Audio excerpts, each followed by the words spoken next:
ஒரு வார்த்தை சொல்லும் கர்த்தாவே, என் வாழ்க்கையெல்லாம் செழிப்பாகுமே. ஒரு வார்த்தை சொல்லும் கர்த்தாவே, என் வாழ்க்கையெல்லாம் செழிப்பாகுமே. ஆண்டவராகிய இயேசு கிறிஸ்துவின் இனிதான நாமத்திலே ஒரு வார்த்தை சொல்லும் கர்த்தாவே என்ற தியான நிகழ்ச்சிக்கு உங்களை அன்புடன் வரவேற்கிறோம். கர்த்தர் கிருபையாய் தந்த இந்த நல்ல நாளிலும் மீண்டும் உங்களை கர்த்தருடைய வார்த்தை மூலம் சந்திப்பதிலே மிக்க மகிழ்ச்சி அடைகிறோம். நீங்கள் எல்லாரும் சுகமாக இருக்கிறீர்களா? கர்த்தருடைய கிருபையினாலே நீங்கள் எல்லாரும் சுகமாக இருப்பீர்கள் என்று சொல்லி நாங்கள் நம்புகிறோம். கர்த்தருடைய கிருபையும் சமாதானமும் உங்கள் குடும்பங்களிலே பெருகுவதாக. நேற்றைய தினத்திலே கேள்வி நேரத்தில் கலந்து கொண்டு பதில்களை அனுப்பி கொடுத்த அனைத்து கர்த்தருடைய பிள்ளைகளையும் இயேசு கிறிஸ்துவின் நாமத்திலே வாழ்த்துகிறோம். கர்த்தர் உங்களை ஆசீர்வதிப்பாராக.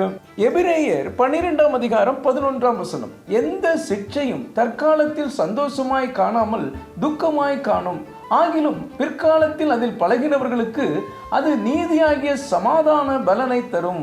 கிறிஸ்துவுக்குள் மிகவும் அன்பான தேவனுடைய பிள்ளைகளே, கர்த்தர் இந்த நாளிலும் நமக்கு தரும் ஆசீர்வாதமான வார்த்தை என்னவென்றால், அது நீதியாகிய சமாதான பலனை தரும்.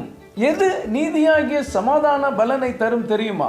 கர்த்தருடைய சிட்சை, பாடுகள், சோதனைகள், துன்பங்கள், இவைகள்தான் நீதியாகிய சமாதான பலனை நமக்கு கொண்டு வருகிறது. இப்பொழுது இந்த பாடுகளையும் துன்பங்களையும் சோதனைகளையும் நாம் அனுபவிக்கும் போது அது சந்தோஷமா இராமல் துக்கமா இருக்கும். அதில் நாம் பழகிவிட்டால் முடிவிலே சமாதான பலனை தரும். எத்தனை பேர் இந்த கர்த்தருடைய வார்த்தையை விசுவாசிக்கிறீர்கள்? விசுவாசிக்கிறவர்கள் ஆமென் என்று சொல்லுங்கள். என்னங்க, துன்பத்திற்கு மேல துன்பமா இருக்கு, சோதனைக்கு மேல சோதனையா இருக்கு. இந்த பாடுகளும் துன்பங்களும் எப்பொழுதுதான் முடியும்? எப்பொழுது எனக்கு நிம்மதியான அமைதியான வாழ்க்கை வாழ கிடைக்கும் என்று சொல்கிறீர்களா? கவலைப்படாதிருங்கள், இவைகளெல்லாம் கொஞ்ச காலம்தான். 1 பேதுரு 5ஆம் அதிகாரம் 10ஆம் வசனம் இப்படியாக சொல்கிறது, கிறிஸ்து இயேசுவுக்குள் நம்மை தமது நித்திய மகிமைக்கு அழைத்தவராயிருக்கிற சகல கிருபையும் பொருந்திய தேவன் தாமே கொஞ்ச காலம் பாட அனுபவிக்கிற உங்களை சீர்படுத்தி, ஸ்திரப்படுத்தி, பலப்படுத்தி நிலைநிறுத்துவாராக. என கண்பான தேவனுடைய பிள்ளைகளே, கொஞ்ச காலம் பாட அனுபவிக்கிற உங்களை கர்த்தர் சீர்படுத்தி, ஸ்திரப்படுத்தி, பலப்படுத்தி நிலைநிறுத்துவார். பயப்படாதிருங்கள், எல்லாம் சரியாகும். இதுக்கு மேல நீங்கள் சோதிக்கப்படுகிறதற்கு கர்த்தர் இடம் கொடுக்க மாட்டார். நம்புங்கள், நீங்கள் இந்த சோதனையை தாங்குகிற பலனை கர்த்தர் தந்தருளுவார். அது மாத்திரமல்ல, இதிலிருந்து தப்பி போகும்படியான வழியையும் உங்களுக்கு காண்பிப்பார். தேவனுடைய மனுஷனாகிய தானியேலுக்கு ஒரு சோதனை வந்தது. பசியோடு இருந்த சிங்கக்கபியில் அவனை தூக்கி போட்டு விட்டார்கள். தரியு ராஜா தானியேலுக்கு சாதகமாக இருந்தாலும் அதை அவரால் தடுத்து நிறுத்த முடியவில்லை. ஆனால் விசுவாசத்தோடு தானியேலுக்கு ஒரு வார்த்தை சொன்னார், நீ இடைவிடாமல் ஆராதிக்கிற உன் தேவன் உன்னை தப்புவிப்பார் என்று. என்ன நடந்தது தெரியுமா? அன்று ராத்திரியிலே கர்த்தருடைய தூதன் சிங்கக்கபிக்குள் வந்தார். துஷ்ட சிங்கங்களின் வாயை கட்டி போட்டார். அவைகளால் தானியேலை சேதப்படுத்த முடியவில்லை.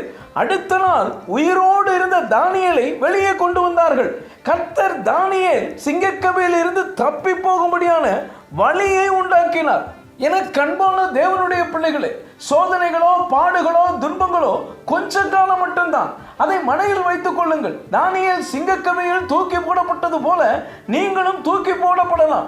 துஷ்ட மனிதர்கள் உங்கள் மீது வெறி கொண்டு பாய காத்திருக்கலாம். கலங்காதிருங்கள், தேவன் ஏற்கனவே அவர்களின் வாயை, கைகளை கட்டிவிட்டார்.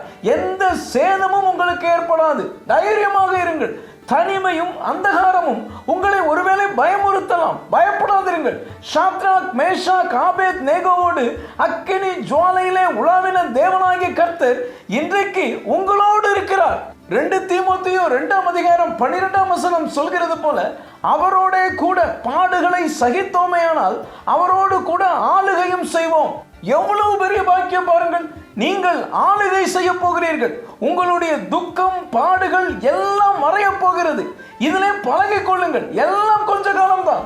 வெகு சீக்கிரத்தில் நீதியாகிய சமாதான பலனை நீங்கள் அனுபவிப்பீர்கள். கர்த்தர் உங்களை சீர்படுத்தி, ஸ்திரப்படுத்தி, பலப்படுத்தி நிலைநிறுத்துவார்.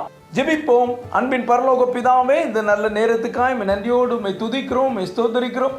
அது நீதியாகிய சமாதான பலனை தரும் என்று சொல்லி நீர் எங்களோடு பேசினதற்காக நன்றி தகப்பனே.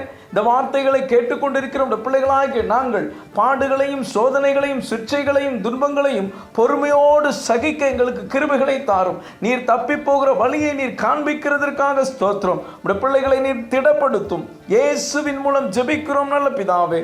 ஆமென், ஆமென். இன்றைய கேள்வி, தானியேல் எந்த ராஜாவின் நாட்களில் சிங்கக்கபியில் போடப்பட்டார்? ஏ கோரேஸ், பி தரியு, சி பெல்ஷாத்சார், டி நேபுகாத் நேச்சார். இந்த கர்த்தருடைய வார்த்தை உங்களுக்கு ஆசீர்வாதமாக இருந்திருக்குமேனால் தயவு செய்து லைக் பண்ணுங்கள். உங்களுடைய நண்பர்களுக்கும் உறவினர்களுக்கும் வாட்ஸ்அப்பில் இருக்கிற அனைத்து குழுக்களுக்கும் அனுப்பி கொடுங்கள்.